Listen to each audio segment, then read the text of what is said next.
Good evening, ladies and gentlemen, and welcome to Sir Hunt on X on this 3rd of September 2025, as we are coming to you from Cincinnati, Ohio, in the United States of America. And here's hoping everyone had themselves a wonderful day today. Lots to get to here today. It is opening week in the NFL. Kickoff, of course, starts tomorrow in Philadelphia. I will be picking my games on the process. And of course, Steve Ballmer's True Colors came out. After that news was released, I will talk about that. And a magical night for one of Philadelphia's finest and one of England's finest. I'm going to touch on those. And a feel-good story out of Pensacola, Florida, for something that was long overdue. And basically, you could probably say the individual finally got his. Lots to talk about here tonight. Hope everyone had themselves a wonderful day today. A little bit on the warmer side here in Cincinnati, around 80 degrees, a little normal than usual, but still, I could take this over the humidity that we had at one point last month. So I'm going to go ahead and get right down to it. Of course, week 1 is this week in the NFL. Everyone's going to be making their picks. Everyone's going to be making their conclusions.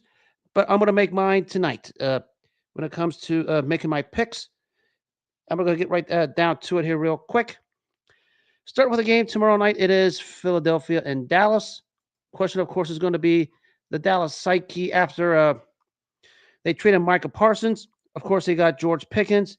Dak Prescott back after whatever happened to him last season. Offense, I think, will be fine. Defense is going to have their ups and downs. But can't pick against the Super Bowl champs on Super Bowl banner night, especially in Philadelphia, where that stadium is going to be rocking. And I think it's going to be a better game than people think because it's an opening game, division rivals. But I can't go against the Philadelphia Eagles. I think Saquon Barkley is going to show the world why he was deserving of the Offensive Player of the Year award last season and why people, including myself, thought he should have been the MVP of the league last season. He's going to have himself a big performance. And I think Philadelphia walks away with the win. So give me Philadelphia tomorrow night at home against the Dallas Cowboys. A little closer than people think. I think it'll be high scoring. I just think Philadelphia has too many weapons for Dallas's defense to try and defend. That's what it essentially comes down to. And, of course, Friday night, it is the Chiefs and the Chargers from Brazil. Of course, last year was when the Eagles played the Packers over there. Turned out to be a good one. Well, first of all, to say for the record, I don't like the idea of having a divisional game outside of the respective home stadiums, where in this case it should have been either Kansas or LA. I don't even know who the designated home team is.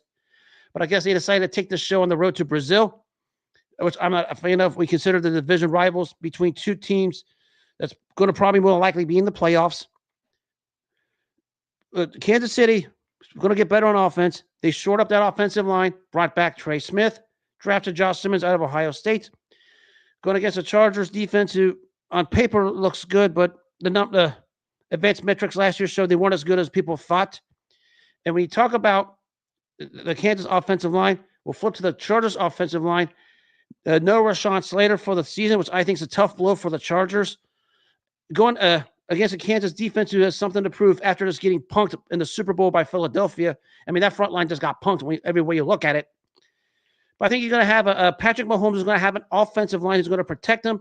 And when that happens, usually bad things happen for the rest of the league. And I expect Mahomes to put up big numbers and put himself back in the MVP conversation again. And I expect Kansas to cut off to a good start. And I expect them to get the win in Brazil against the Chargers. It's going to be a good game, division rivals. But it comes down to who I'd rather have, Patrick Mahomes or Justin Herbert. That answer there is a no-brainer. Give me the guy who's won 2 MVPs, 3 Super Bowl MVPs, and is going to probably wreak havoc in the NFL amongst the elite quarterbacks and show why he's still among the best in the NFL. So it takes care of those 2 games. Now we're going to touch on the early games, however you want to call it. Of course, the big one is the Battle of Ohio here, Cincinnati at Cleveland. Imperative that the Bengals get off to the good fast start, which is what everyone talks about. I expect them to get the win. I don't know what it means in the long term, but I expect them to get the win because that Browns roster might barely win 4 games this season. I don't think Sunday is going to be one of them. It'll be closer than expected because we know the Bengals defense can't stop a team filled with statues. I mean, if you put 11 statues on offense against the Bengals defense, those 11 statues could probably score 70 points on the Bengals defense. That's how bad the Bengals defense is. They can't stop statues. They can't stop turnstiles. They can't stop Casper the Friendly Ghost. They can't stop God. They can't stop grass. They can't stop flagpoles. You put a team of 11 flagpoles on the offensive side of the football, and they'll score 70 points on the Cincinnati Bengals. But in this matchup, I think it's going to come down to who would you rather have, Joe Burrow or Joe Flacco. Neither of them really do anything of significance because neither have done anything of significance for a long time. But the Bengals will escape with a W. Some way, somehow. That'd be the only chance they have to win because the next 5 or 6 games after that, good luck trying to get a win. The Dolphins and the Colts. Daniel Jones gets the starting job against the Miami team. I guess Tyreek Hill supposedly is not 100%. Yeah, so the Colts are going to, I think, scrap for wins some way, somehow. I don't know how they're going to do it. So I like the drafting of Tyler Warren. Miami's defense has a lot of questions. But I think this one comes down to who would you rather have, a quarterback, Tua or Daniel Jones? Neither guy really wows me, but Tua has Tyreek Hill if healthy and right, and Jalen Waddle. That's your answer right there. Miami wins a very, very thin, close one on the road, some way, somehow. They got Minkah Fitzpatrick to help out the secondary. They drafted Kenneth Grant, the standout defensive tackle out of Michigan. Don't know, it'll help that much. Should be good enough to get the win for Miami and Indy. Of course, one that gets a lot of hubbub for various reasons. The Steelers and the Jets. Aaron Rodgers against his former team. Justin Fields against his former team. Does it get more intriguing storylines than this? Now, both fan bases are going at it about who was right to let which quarterback go, who's right to get their own quarterback. Problem is the Jets still have a lot of cleaning up to do. And really, a chance where neither team, I don't think, is going to do. One team probably going to get their 10 wins. The other team's not going to amount to much. But the question is going to be what you can get out of Justin Fields, at something that Pittsburgh couldn't or any other team couldn't get out of. Can New York get that out of him? Problem is you can say a lot of things about the Pittsburgh Steelers, but the one constant wasn't, always will be that defense that brings it. And I expect him to bring it and put the clamps on Justin Fields and get the road win here against the Jets. Another closer than expected game. Fields will make just enough plays to keep him in it, but it's going to come down to how many big plays can he make against the Steelers defense where you know Mike Tomlin is going to have him ready. So give me Pittsburgh on the road on that one. One of the NFL catfights in Jacksonville, the Panthers and the Jaguars. Panthers, on the come up a little bit, but Jacksonville said for them, it's make or break. I mean, they missed the playoffs the last 2 seasons. They made a massive investment in Trevor Lawrence.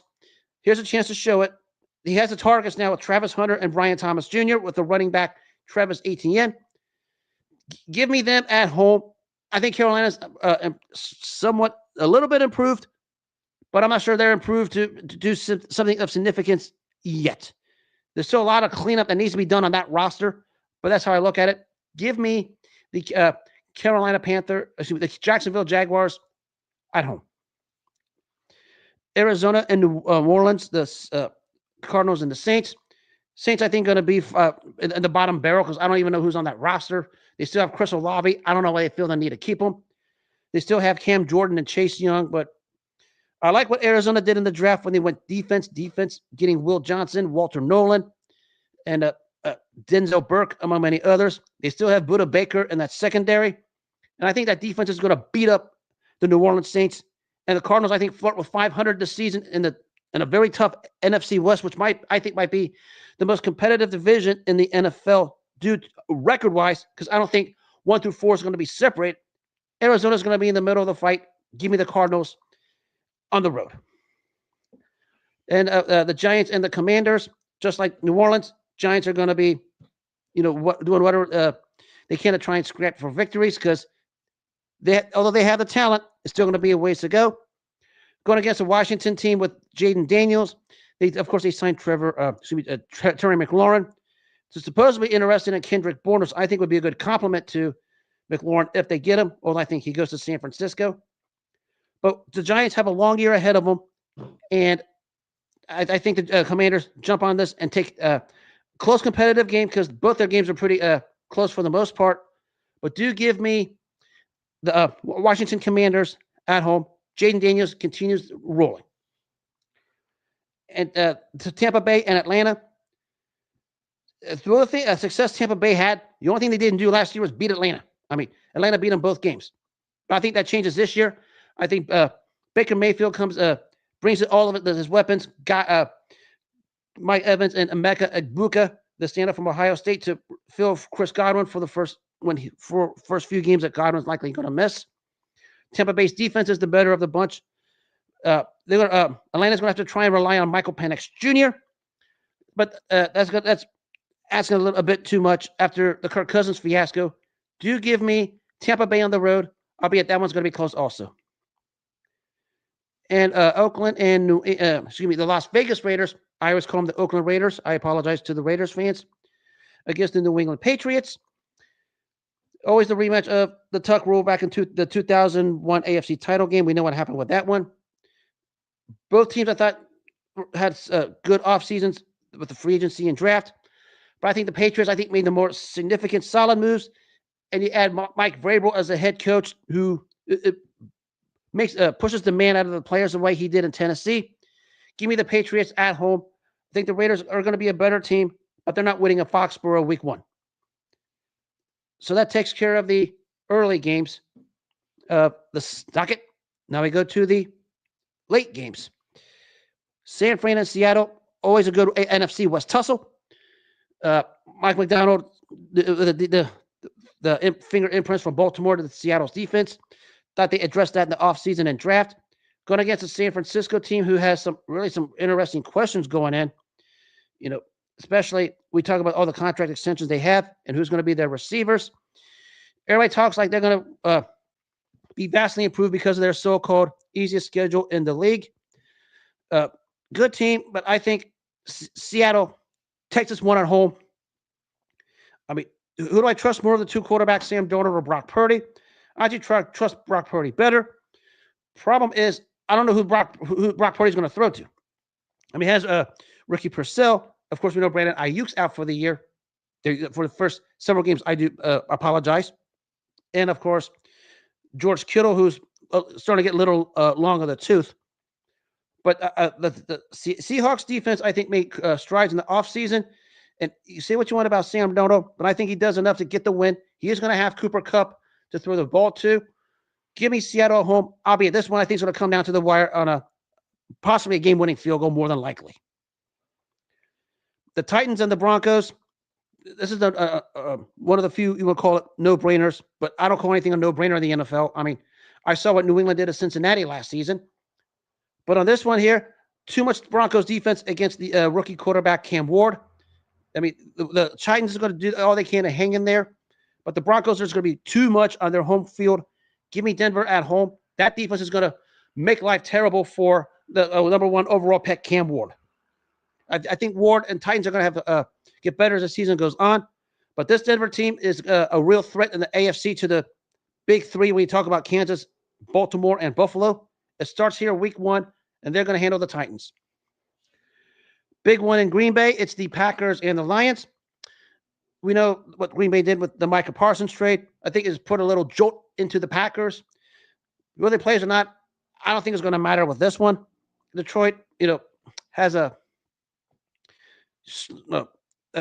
talented roster. The team to beat in the NFC North because they won it the last 2 seasons. Green Bay knows to get to that point, they're going to have to topple them. That's why I like them at home. I think this one has the makings of one of those 31-28 type ball games. Comes down to the wire. Who do you trust more, Jared Goff or Jordan Love? Both very darn good quarterbacks. But on this day, I think Jordan Love makes the plays just to get over the hump against Detroit in this season opener. So give me Green Bay at home, whether Parsons plays or not. If Parsons plays, I think this one's going to be more decisive because Detroit's offensive line is going to now have to figure out how to deal with this guy. We talk about the defensive front and the schemes that Green Bay likes to do because they were a top 10 defense last season. Add Micah Parsons to that mix, and if he's healthy and right, look out. But Green Bay wins that one at home. a good one out in LA, the Texans and the Rams. Question, of course, is the health of Matthew Stafford. And from Houston, can that O-line protect C.J. Stroud? We know what happened last year with that O-line against with the Texans. They got C.J. Stroud just obliterated, especially in the divisional round playoff against Kansas City, where they were train wrecked. They made wholesale changes, especially in the trenches and the offensive interior, to try and protect their franchise quarterback, C.J. Stroud. But they're going against a Rams team who's got a lot of nice pieces. Defense is getting better, especially when we talk about Jared Verse at the defensive middle there, at the nose tackle. Channeling his inner Aaron Donald, already becoming a problem. Give me the Rams at home on this one. I think Matthew Stafford makes enough plays to just get the job done. Of course, the Sunday night tilt everyone's looking forward to. Baltimore at Buffalo. This is a head over heart game. I'm going for this one because I had Baltimore in the AFC title game, losing to Kansas City, and I'm still going to stick by it. But I think on this one, you're going to be playing the reigning MVP at home, and I think this one's going to be that makes it a pretty classic, just like the playoff game they had last season over there. Basically, Baltimore's going to try to exercise the demon and right the wrong. Buffalo's going to try to show their confidence. Then in the secondary, I think Lamar Jackson's going to have himself a big game. Problem is, I think Josh Allen outduels him at home. Give me Buffalo at home. I think it's going to be a carbon copy of the playoff game, a 2-point difference either way. But I think Buffalo barely ekes it out on their home field. So give me that one. And the Monday night game, of course, is Minnesota at Chicago. This one, everyone goes every single way possible. Of course, the debut of J.J. McCarthy going against a Chicago defense who basically, after a minute, just fell off the map, especially after they let Jaden Daniels just hang one over their head for that game winner when time expired. That defense fell off afterwards. Going against J.J. McCarthy, we know the story there. What's he going to bring? But no one's talking about whether this new Chicago offensive line is going to handle that vicious defensive front of Minnesota, who's going to bring it. And you know Brian Rose, the defensive coordinator, Brian Flores, is going to bring up defensive schemes to go after Caleb Williams like he did last season. That's going to be the difference. I expect a low-scoring game on this one. Give me Minnesota on the road, and I basically like a 21-17-ish type ball game. Give me Minnesota on the road. So that's the late games, the Sunday night and the Monday night game all wrapped into one. I hate picking week one games because I don't know who plays in the preseason. I don't know who's doing what.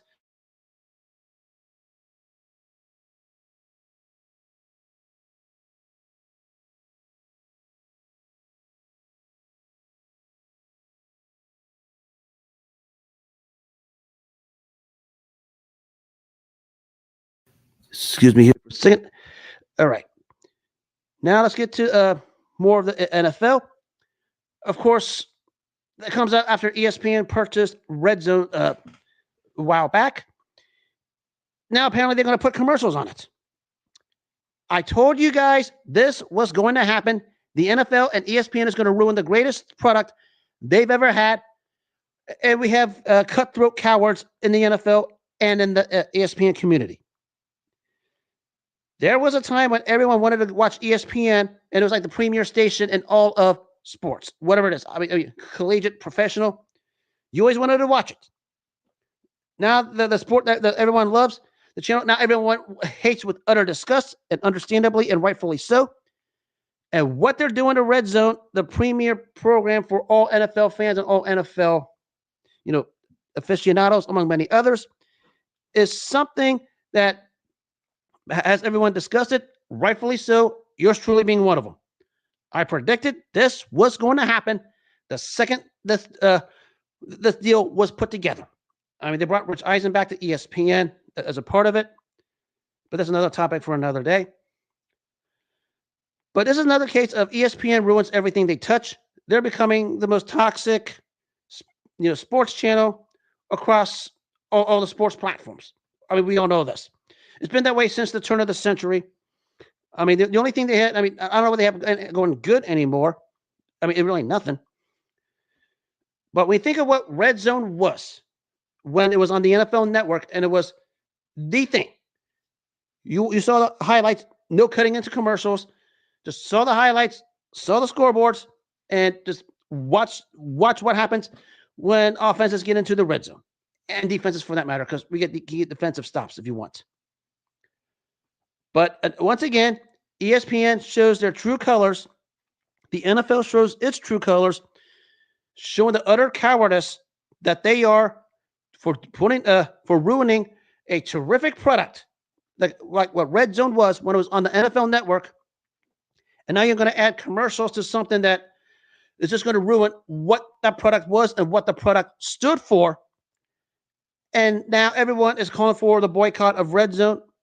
I get it, but they're still going to get numbers because we have people who's going to be gullible and cowardly enough to fall for it and watch it on ESPN. And we're not going to get that kind of a boycott. But it's, again, as I said, when this happened, this was going to be the outcome, that they're going to find a way to ruin it because ESPN is filled with toxic cowards. And here we are again, and they did it again. They ruined everything they touched since the turn of the century. That's what it's come down to. It used to be just about sports and sports stories and whatever. Now it's about narratives and propaganda.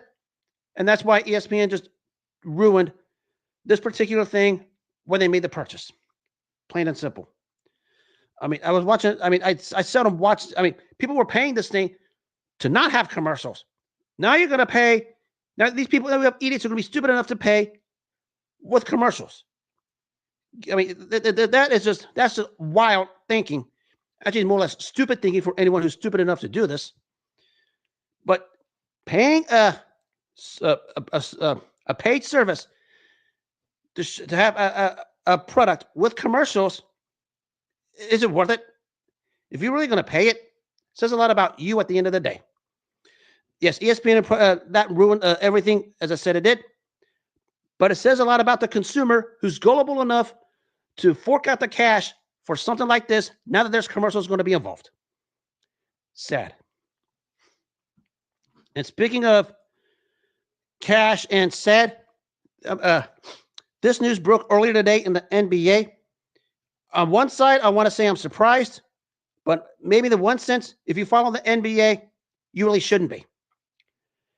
It comes out that the Los Angeles Clippers are now under investigation by the NBA for apparently circumventing the salary cap based on the contract they gave Kawhi Leonard back in 2019.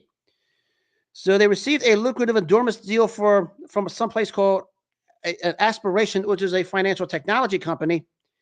And Clippers owner Steve Ballmer had apparently a $50 million investment, and it signed when they signed Kawhi Leonard the contract, he allegedly received a $28 million from this company Aspiration, which is now being described as something called a no-show job. Now, nobody knows what the punishment is going to be, or the outcome is still under investigation. But how could you not be surprised that this happened? Because the only thing that's shocking out of me is if anyone is surprised. If you're surprised, you're a problem, especially in the NBA community. But what happened here is basically a similar thing way back when the Minnesota Timberwolves pulled the same shtick at a lighter level with a player named Joe Smith, where they put him money under the table, and David Stern caught it and basically just ripped the Minnesota Timberwolves right the heart out of its mouth for the longest time during the Kevin Garnett era. The reason they have a first-round draft pick for the longest time. I don't know what the punishment is going to be with this. The Clippers came out, obviously said they denied any wrongdoing. And apparently there's no relationship between the Clippers and this particular technology company after the 2023 season. But this is an awfully embarrassing look and a reek of desperation by Steve Ballmer and the LA Clippers to pull this off. And for an athlete as smart and intelligent as Kawhi Leonard to fall for this says a lot about him just as much as anything else. We know there's the saga with him in San Antonio and how that ended. Maybe this had something to do with why that ended, because something like this was coming. Circumventing the cap. I'll just say this: all teams circumvent the cap. I'm not going to say nobody does. Most of them do. Maybe not to this extent or nothing that egregious, but most of them do in some way, shape, or form. But to resort to this from your own owner who has an investment and use that investment to fund who was at that time the premier free agent in the 2019 season after the Toronto Raptors won the NBA title, and basically use that to pluck Kawhi Leonard from the Toronto Raptors when the rumor was all around they wanted him to stay, says a lot about the Clippers at the end of the day. And what does it mean? Basically, the question I have is, what does it mean for a guy, make an investment for a guy who plays about a third of the season anyways? Where did that money go for a guy who played a third of the season? And of course, he had a couple years in the year where he missed the entire season because of still the ongoing whatever with his knee that basically came out of the situation in San Antonio, and it reared its ugly head in LA a couple times. You're making this kind of an illegal circumventing the cap for a guy who basically plays a third of the season anyways, and you're basically giving him the load management treatment. What does it say about Steve Ballmer at the end of the day? What a way to circumvent the cap for a guy who plays a third of the season and you have nothing to show for it. I mean, the only thing you have to show for it was a blown 3-1 series lead against Denver in the bubble, and you've done anything since ever since. And of course, you guys just laid an egg in Denver on game 7 of this particular playoffs when you basically stole home court advantage with a super performance in game 2 of that series. What does it say about the Clippers at the end of the day? I mean, they're always talking about this old LA battle between the Clippers and the Lakers for whatever. I never heard stories about the Lakers circumventing the salary cap like the Clippers did. Tells you all you need to know. And basically,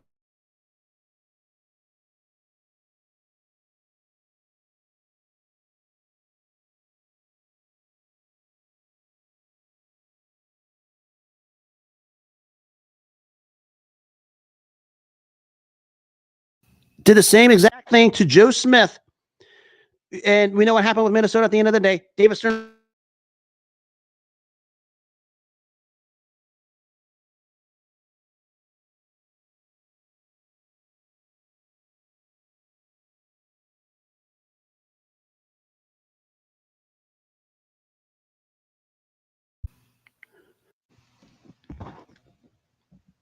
see now into and now we're going to what took some interesting stories here. First up, we're going to talk about what took place earlier today. Actually, this was released today, but it was 2 years ago when it happened. This was the actually a good story if I try to remember this correctly. I apologize for the technical difficulties. This was Park Si Hun going from Korea to Pensacola, Florida, to the home of Roy Jones Jr. You guys in the fight community know the story about this one. It was back in 1988 in the gold medal round where Park Si Hun somehow got the gold medal from Roy Jones in the 88 Olympics. And we know what the story with that one was. Roy Jones fought his heart through the Olympic Committee to get the gold medal back. They refused to give it to him for the longest time. But apparently, as recently as a couple years back, Park Si Hun travels to South Florida to the home of Roy Jones Jr. And basically, they meet and greet. And Park Si Hun presents Roy Jones with that same 1988 gold medal to him and got Roy Jones all teared up. I mean, this was just something Roy Jones was trying to get through the legal system the right way. Because anyone with a brain who saw this knows what really happened on that day in the 1988 Olympics. I mean, when Marv Albert called it the worst decision of boxing history, that should tell you something right there. It was an act of goodwill by Park Si Hun in front of his own son for him to give that medal to Roy Jones and for them to embrace after everything they went through. And it was just a wonderful sight to see when it comes to Park Si Hun and Roy Jones Jr. Just a terrific story to right one of the real wrongs, and not just in maybe boxing history, but maybe in Olympic sports history. We consider everything that we've had to go through for the longest time. And to remind you, there were many times, and the evidence was there that they should have given Roy Jones a gold medal. Even Roy Jones went to protest it with the international committee. I can't remember what it was called. They denied him those, his requests. And as a result, it was Miami the international committee who tried to use every excuse in the book. But Park Si Hun to travel all the way from South Korea to Pensacola, Florida to meet Roy Jones Jr. when that happened says a lot that you need to know. And that was it's a high character move by Park Si Hun, who everybody knew that gold medal rightfully belonged to Roy Jones Jr. on that night in the 88 Olympics. I mean, we call it the worst decision in at least in amateur boxing history. Won't go as far as overall because too much criteria to take place. But that's what we had at the end of the day. Now to historical perspective, it was 36 years ago, 39 years ago today, over Atlantic City, New Jersey, where a star was born. And speaking of Olympic gold medalists, Meldrick Taylor, a part of the '84 Olympic team, probably the deepest Olympic team in amateur boxing history when you consider guys like Evander Holyfield, Pernell Whitaker, Frank Tate, Tyrell Biggs, Virgil Hill, Mark Breland, became the first of that team to win a world championship when he overwhelmed the pros pro James Buddy McGirt to win the super lightweight championship. Meldrick Taylor was the last to win the gold medal on that team, but the first to win the world championship from that team. And he did it against a pros pro because Buddy McGirt was like 38-1-1. It was a sizable favorite and was looking for that platform to try and get multi-million-dollar paydays somewhere down the line, most notably against Julio Cesar Chavez, who was the premier name of the sport at that time.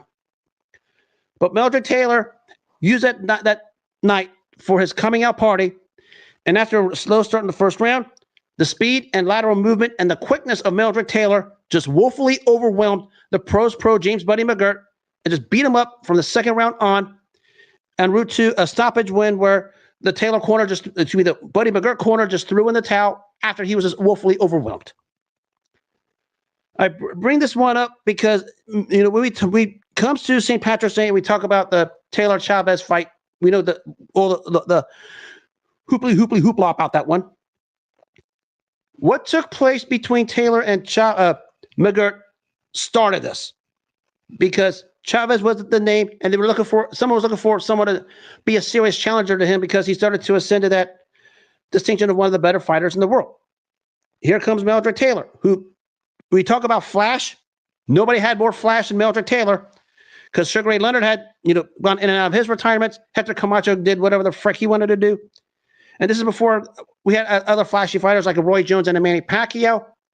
For flash, on that time, you weren't more flashier than Meldrick Taylor, and he knew how to deliver the flash. And he fought, and he showed it when he just woefully overwhelmed a pros pro and James Buddy McGirt. I mean, James Buddy McGirt, after the second round, had no chance. And this was a 38-win fighter who had a world championship. And Meldrick Taylor was just too much for him.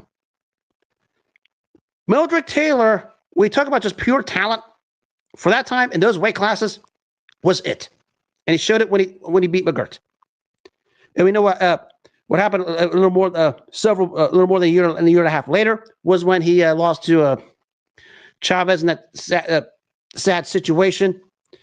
But this was what Meldrick Taylor was going to be moving forward, and this is how he was promoted. This is how he was hyped. He lived up to it, and then some when he beat McGirt.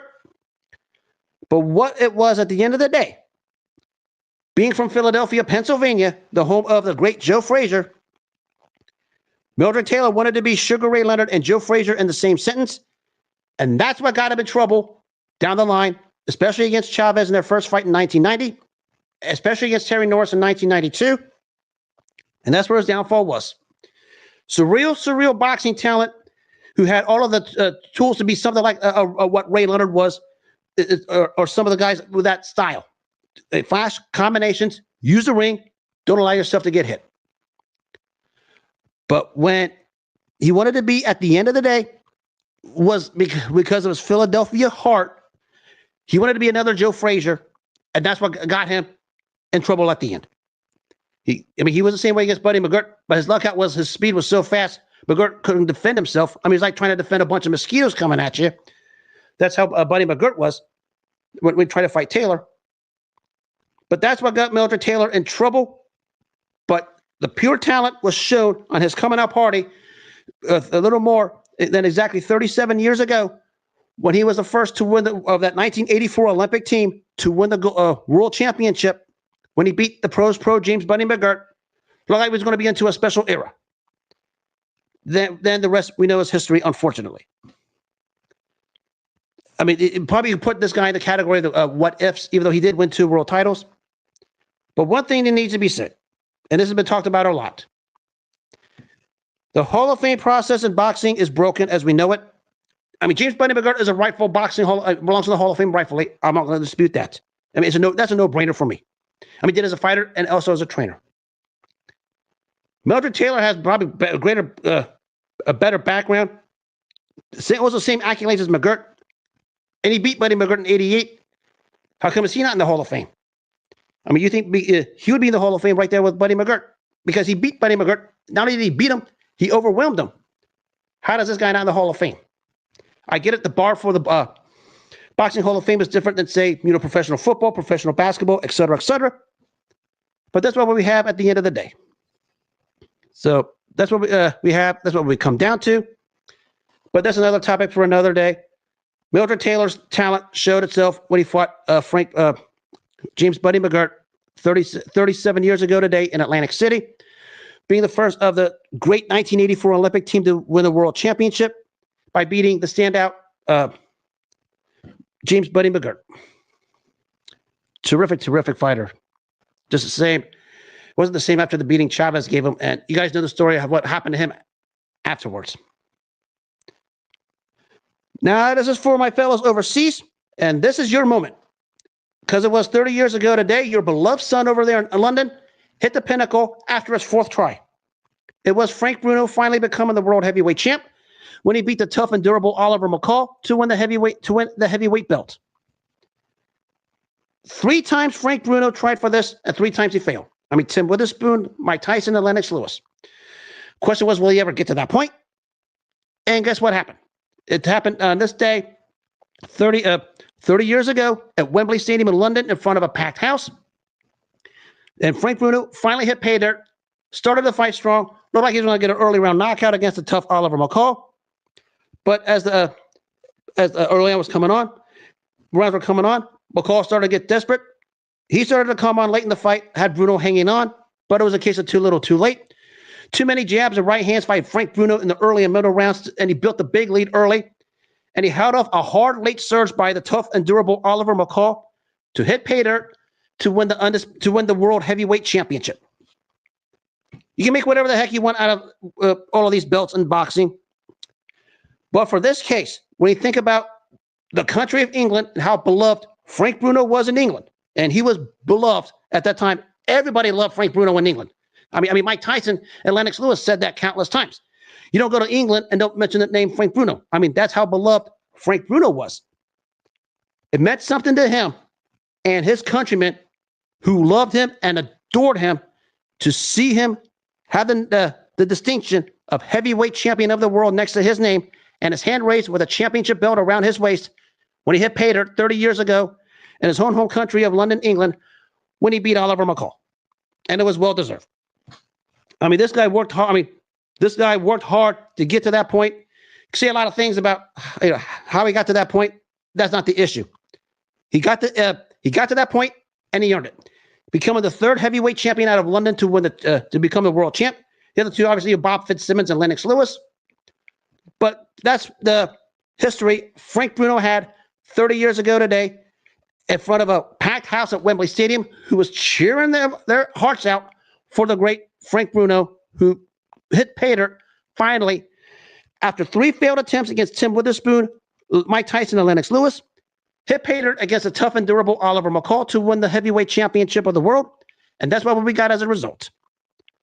And you guys in England who love to sing away like you guys do at the or your Euro Leagues, were singing away, dancing in the streets of London, celebrating it, because that's how much of an icon Frank Bruno was at that time in London.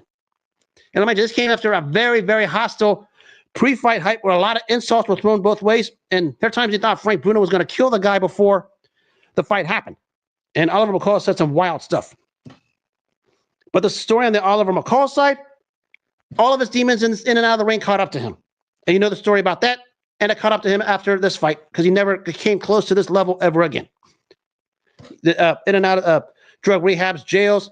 We know the meltdown against Lennox Lewis in their second fight. But but all that aside, Oliver McCall was a very, very sturdy, solid fighter. Didn't do one thing great, but did a lot of things good.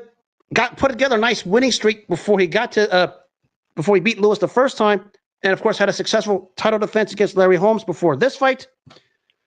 But the demons caught up to him, and basically caught up to him with this fight, especially with his behavior going into this fight. And his behavior was just absolutely weird. And Frank Bruno made him know about it after the fight, when he just got into Oliver McCall's face afterwards, telling it like it was to Oliver McCall. So it was 30 years ago today, the most beloved fighter in British boxing history, at least at that time. And Frank Bruno made London, England, the party town of the world when he beat Oliver McCall by unanimous decision to win the World Heavyweight Championship, the pedestal he wanted to get to and try to get to after 3 failed attempts. And everyone in London was celebrating all up and down the streets with all their tea time, drinking all the teas, like this. Make sure you have the little pinky out, the ring finger out like this when you drink it. And just dancing away at the streets, doing all their soccer chants for the great Frank Bruno in their eyes. Because he was just a British icon and will always be a British icon. I mean, Mike Tyson and Lennox Lewis was on a podcast a few years back saying he traveled to London, and they said themselves, Mike Tyson said himself, they still love Frank Bruno over there in London. Yes, Bruno had some issues for whatever personally. I don't know the details. It was chronicled by Mike and Lennox Lewis. But even they said they'll always love Frank Bruno. How could you not? And we think about his first fight with Mike Tyson when he went in '89 when he came to the States. I mean, they were fighting the Las Vegas Hilton, but you had all kinds of crazy English chants that was going on in the stands over there. You thought they took London and brought it to Las Vegas when Tyson fought Bruno the first time. I mean, there was all kinds of crazy chants for Bruno as that fight was going on.